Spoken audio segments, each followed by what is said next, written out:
Hello gamers, I'm Online Gamer Richie, and this is the Daily Game Review, where I take a game and give it an honest review that is based on my opinion. Today's game is Where Is My Heart? It's a puzzle platformer. The graphics are very simplistic. It's not cartoony in any way. However, this game is very unique in the way that it plays. So, the very start of it is a basic tutorial showing you what you have to do, which is collect the hearts. So, as you collect the hearts, a new character will start to come out here in a moment, and then you get to switch between characters. There are, from what I can tell so far in the game, because this is the first time I've played it, there are 3 characters. You can jump on each character's head to get higher up.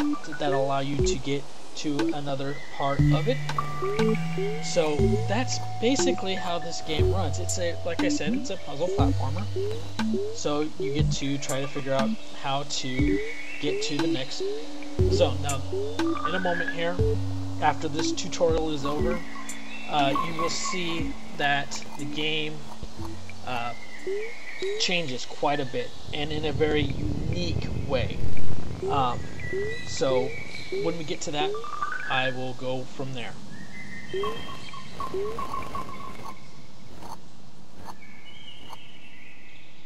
The storyline is basically you're trying to find your home again, I guess. It's not very clear at this time,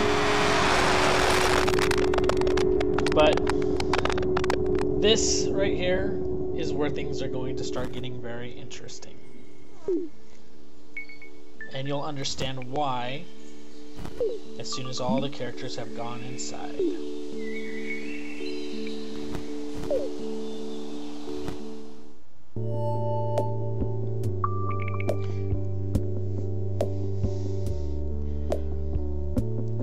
So this is where the game gets interesting. You're going to see the characters in a, not a different light, but in a different way. You'll notice that the screen is broken up into sections. Each section is different.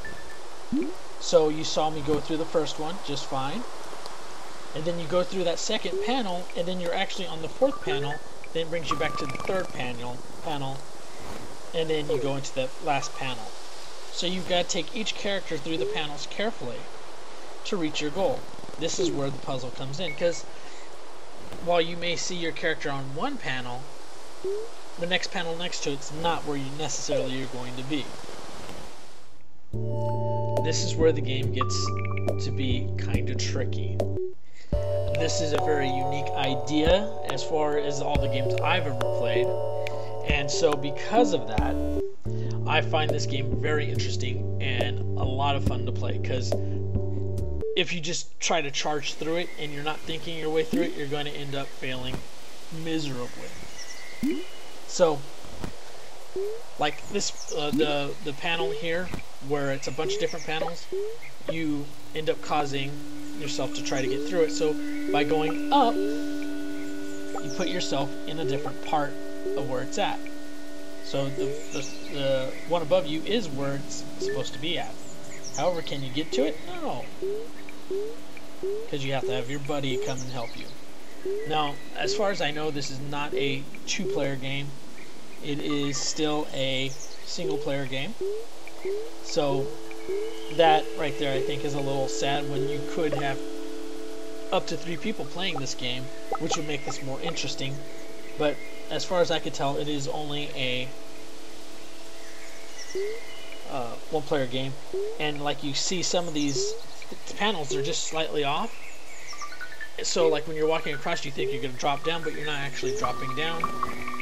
So, and you kind of sort of die, but you respawn fairly quickly. So as far as this game goes, graphics not so great. You know, I'll give them a 4. That's not bad. The game is very relaxing, and the music and sound effects go with that. So I'm going to go ahead and give that a 6 because it follows that line. Controls, very simple, very easy, and they are right on. So as far as controls go, it gets a 9 because they are exactly on. Now, is the game fun?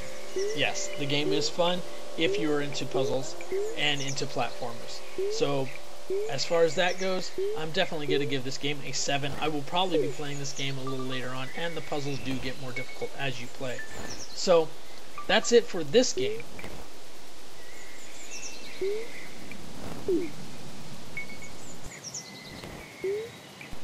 Thanks for watching, and as always, play the game your way. Laters.